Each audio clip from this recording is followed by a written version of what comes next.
UPT SMP Negeri 20 Gresik adalah sekolah adiwiyata mandiri yang memiliki banyak jenis tanaman.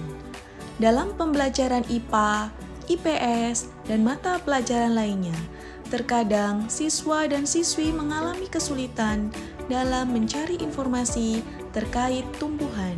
Selain itu, hasil pencarian dengan menggunakan Google Lens tidak selalu akurat.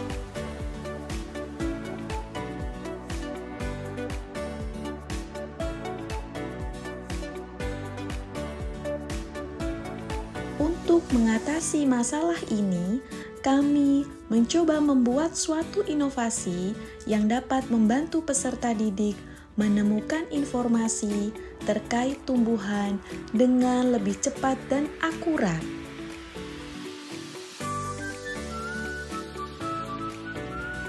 Salah satu cara yang dapat dilakukan adalah dengan memuat informasi itu ke dalam bentuk encode atau disandikan ke dalam suatu kode gambar.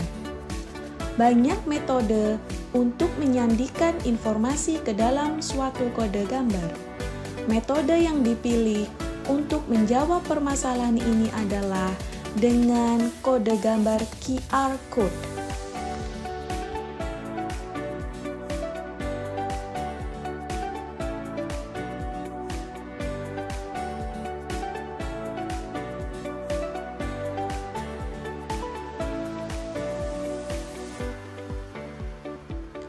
Kami mengadaptasi teknologi Artificial Intelligence dari QR Code Scanner untuk membantu mempercepat pencarian informasi.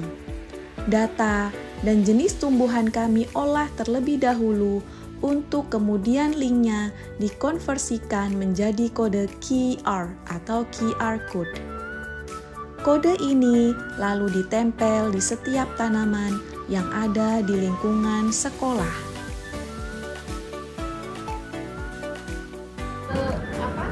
Mapel IPA dimohon nanti dicari solusi biar anak-anak itu untuk mempermudah anak-anak mengenal tumbuhan tadi.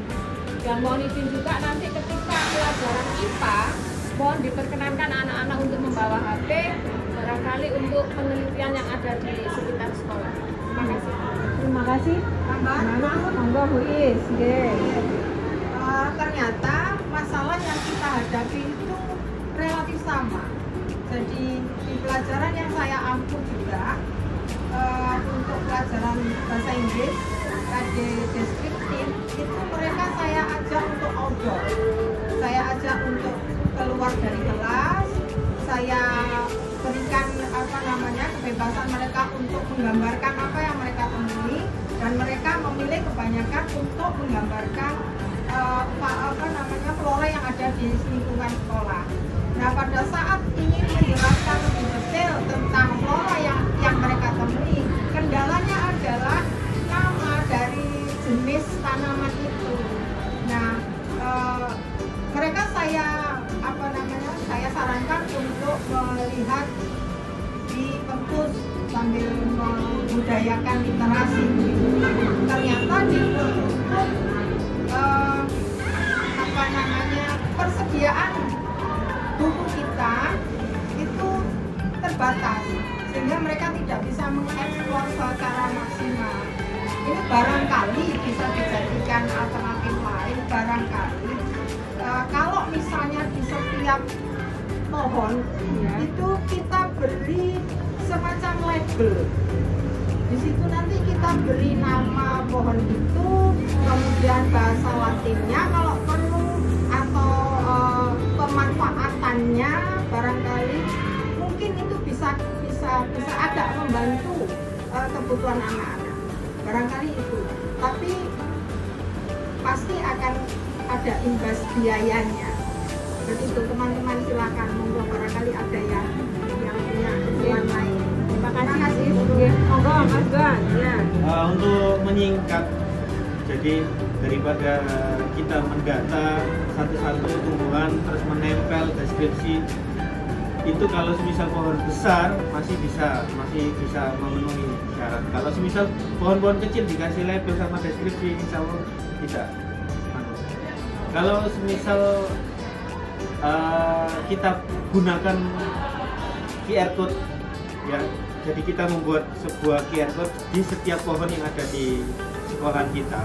Nanti QR code itu nanti dibaca dari HP pakai aplikasi untuk scan QR code, nanti ditujukan ke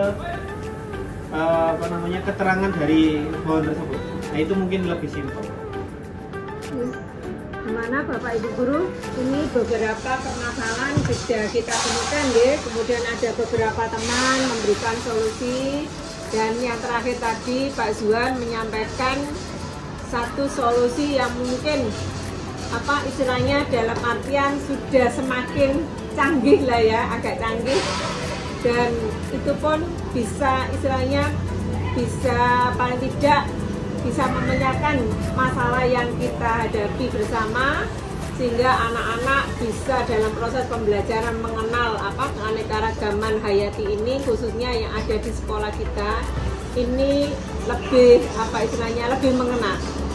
Namun sebelum kita putuskan, mungkin ada sekedar masukan dari Pak Faisal, Pak Suntono atau yang lainnya, monggo.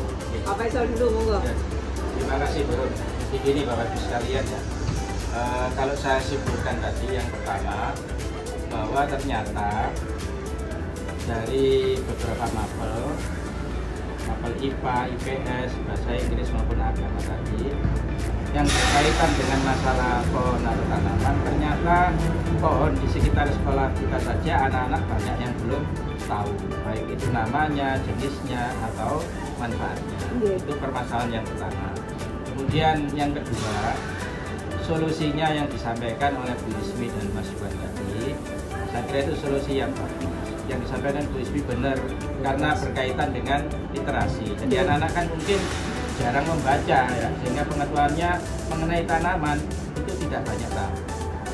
Tapi ini juga menimbulkan masalah karena pohon itu ada yang besar, ada yang kecil, seperti yang disampaikan oleh Mas Iwan.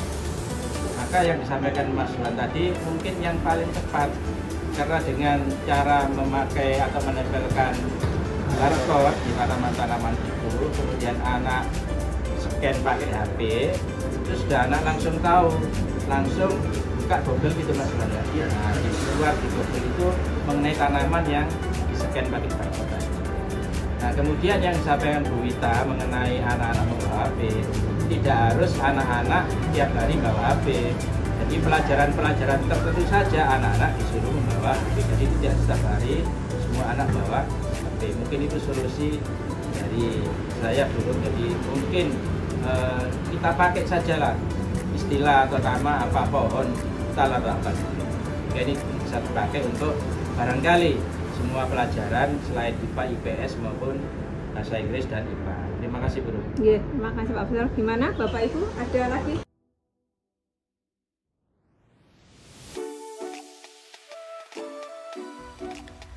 Melalui pemanfaatan teknologi ini, diharapkan dapat mempermudah siswa dan siswi dalam mengenal dan mempelajari keanekaragaman hayati yang ada di lingkungan sekolah, sehingga mendorong siswa dan siswi untuk lebih mencintai dan memanfaatkan sepenuhnya tanaman yang ada di sekolah.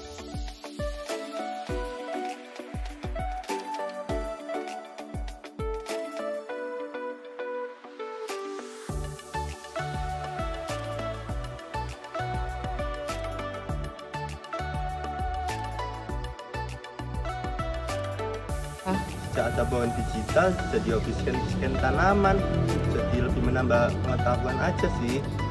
Jadi tahu namanya, manfaatnya, jenisnya, bagus lah. Dengan adanya inovasi ini, saya sebagai siswi UPT SMP Negeri 20 Gresik merasa bangga atas terciptanya pohon literasi digital. 3. Keren sih. Jadi tahu deh, sekalian sama nama latinnya. Lama-lama saya berbakat jadi ahli botani.